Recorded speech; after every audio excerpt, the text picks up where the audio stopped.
Welcome, everyone, to Learn English with Mike, the podcast that helps you improve your English in a fun and practical way. I'm your host, Mike, and I'm so glad you could join us today. And I'm Sarah. It's great to be back with you all. How are you doing today, Mike? I'm doing great, Sarah, and I'm especially excited about our topic today. It's a little different. We're not going to break down a specific grammar rule or give you a list of idioms. Oh, that sounds intriguing. A mystery topic. What are we diving into? We are talking about something that can fundamentally change your learning journey. We're calling this episode One Small Win Today. One small win today. I love that. It already sounds positive. It's about celebrating the little successes, right? Exactly, because it's so easy to get focused only on the big final goal, like becoming perfectly fluent, that we forget to see the amazing progress we're making every single day. So stick with us as we explore why these small wins are so powerful. I think this is going to be really helpful for a lot of people. So, Mike, where should we start? Let's talk about the problem.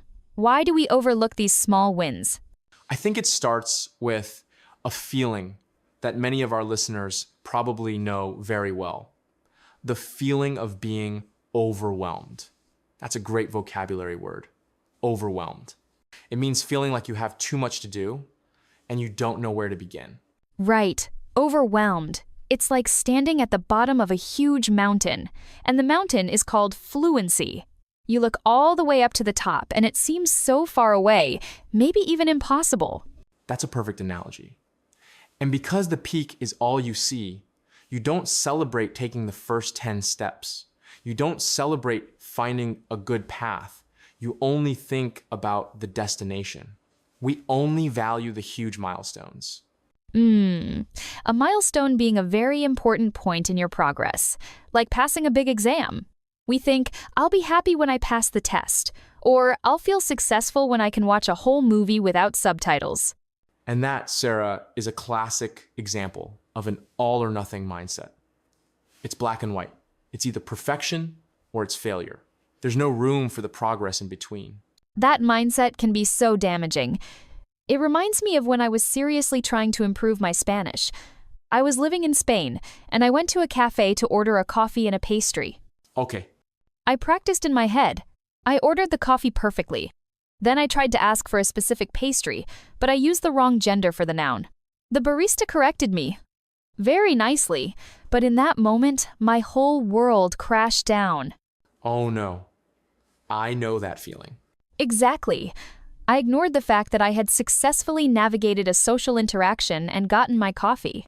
All I could think about for the rest of the day was L versus LA. I felt like a complete failure because of one tiny mistake. That story is so relatable. I had a similar experience trying to learn the guitar.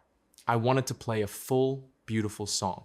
I would practice for an hour, but if I couldn't play the whole song perfectly by the end, I felt like I had wasted my time. I completely ignored that I had learned 3 new chords. Right! You were focusing on the whole song, not the new chords. It's the same principle. And when we do this repeatedly, day after day, it leads to a very serious problem: burnout. And I think there's another layer to this problem in the modern world: comparison. We see people on social media posting about their incredible fluency, and we instantly compare our chapter 1 to their chapter 20. Burnout is a powerful word.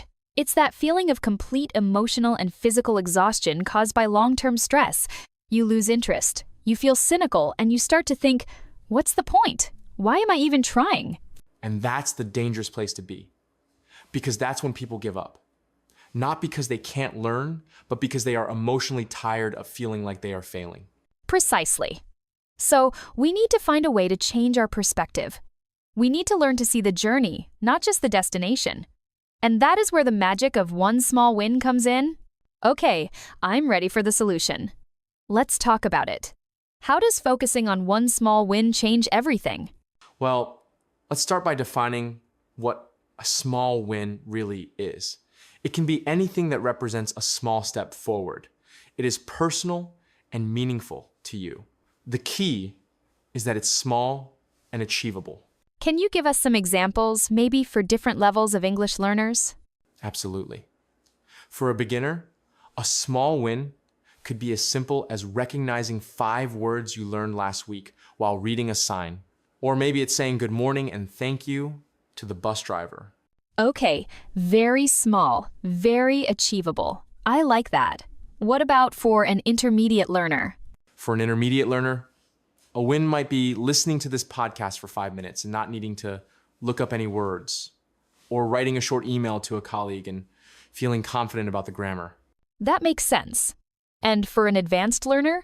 An advanced learner's win could be understanding a complex joke or an idiom in a TV show. Or maybe it's expressing a nuanced opinion during a debate without having to search for words. The size of the win grows with you. So the key is that it's a personal step forward. But why is acknowledging it so powerful? What's happening in our brains? This is the really cool part. When you achieve a goal, even a tiny one, and you consciously recognize it as a success, your brain releases a small amount of a chemical called dopamine.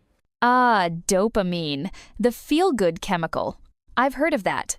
Exactly. It's part of your brain's reward system. You can think of it like a little brain snack. Your brain loves these little rewards. And when it gets one, it says, ooh, that felt good. I want to do the thing that caused that feeling again. So it creates a desire to repeat the action. That's a form of motivation.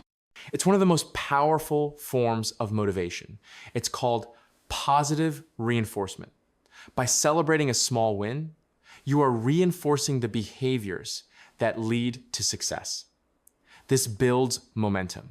Momentum. I think of a snowball rolling down a hill. It starts off tiny, but as it rolls, it picks up more snow and gets bigger and bigger and faster and faster. That is the perfect analogy for this. Your first small win is the tiny snowball. The next one makes it a bit bigger. Soon, you have this huge snowball of confidence and motivation rolling along. This is also known as the compound effect. The compound effect. The idea that small, consistent actions over time lead to massive results. Yes. Think about it. If you learn just one new English word a day, in a year, you'll know 365 new words. That's incredible. If you read one page of a book in English each day, by the end of the year, you'll have read a 365-page book. The small actions compound into huge achievements. Wow. When you put it in those concrete numbers, it really shows how powerful it is. It makes the big goals feel so much more achievable. It's not about reading a whole book. It's just about reading one page today. That is the shift in perspective. And it does wonders for your confidence. It helps fight that feeling of being an imposter, that feeling that you're not a real English speaker. Every small win is proof that you are. Okay, I am completely convinced. The why is clear. So now let's get really practical. How can our listeners start implementing this today? What are some real-world methods? This is the fun part. It's all about making it a habit, a ritual. And one of my favorite methods is something I call the win jar. A win jar? Okay, tell us everything. What is it? It's incredibly simple. You find any empty jar, a jam jar, a mason jar, anything. You put it somewhere you will see it every day, like on your bedside table or your desk. And you get a small notepad and a pen. Okay, I'm visualizing it. Every evening, as part of your routine, you take 1 minute to think about your day. You identify one small win. You write it down on a piece of paper. Maybe you fold it up and you put it in the jar. That's it. I love that because it's a physical act. You're not just thinking it, you're writing it and saving it. And then, on a tough day, when you feel like you've made no progress, you have this jar full of evidence to the contrary. Exactly. You can literally see your success accumulating. But if a physical jar isn't for you, there are digital options too. Right, Sarah? Oh, for sure. You could keep a win journal. This could be a special notebook or just a new note in the Notes app on your phone. Every day, you write the date and your win. October 26th. I explained a problem to the IT department in English. It creates a running log of your achievements. You could even record a short voice note for yourself. The method doesn't matter. What matters is the consistent act of acknowledging your accomplishment. That word again, acknowledge. It means to recognize the importance of something. That brings up a really important question, Mike. What happens on those days when you feel like you have 0 wins? A 0-win day. When you get to the end of the day and you think, I did nothing. I have nothing to write down. I'm so glad you asked that. This is a crucial barrier for many people. And the answer is to redefine what counts as a win. A win doesn't always have to be about active progress. What do you mean? On a hard day, maybe your win is that you chose to rest. You could write, my win today was giving my brain a break so I can learn better tomorrow. Rest is productive. That's a win. I love that. Or maybe your win is about mindset. My win today was that even though I felt frustrated with grammar, I didn't give up on my goal. A win can be an act of resilience. Yes, sometimes just showing up is the win. Being consistent is the win. So there is never a 0-win day. You just have to learn how to see them. So let's model this for our listeners. Let's do a little role play. Imagine I'm writing in my win journal. My win is, today I called the doctor's office and made an appointment in English. Okay, that's a fantastic real-world win. So instead of just writing it and closing the book, I would encourage you to reflect for a moment. What were you most proud of in that moment? I was most proud that I understood the receptionist's questions, even when she spoke quickly. Great. And how did it feel, physically, when you hung up the phone? I felt a huge sense of relief, but also a little buzz of excitement. I felt capable. Capable. That's the feeling. That feeling is the reward. By taking 30 seconds to ask those questions, you amplify the positive effect of the win. You really let it sink in. And that's what turns this from a simple task into a powerful practice. That makes so much sense. It's about being present with your own success. This feels like a much kinder way to learn a language. It is. It's about being your own cheerleader instead of your own critic.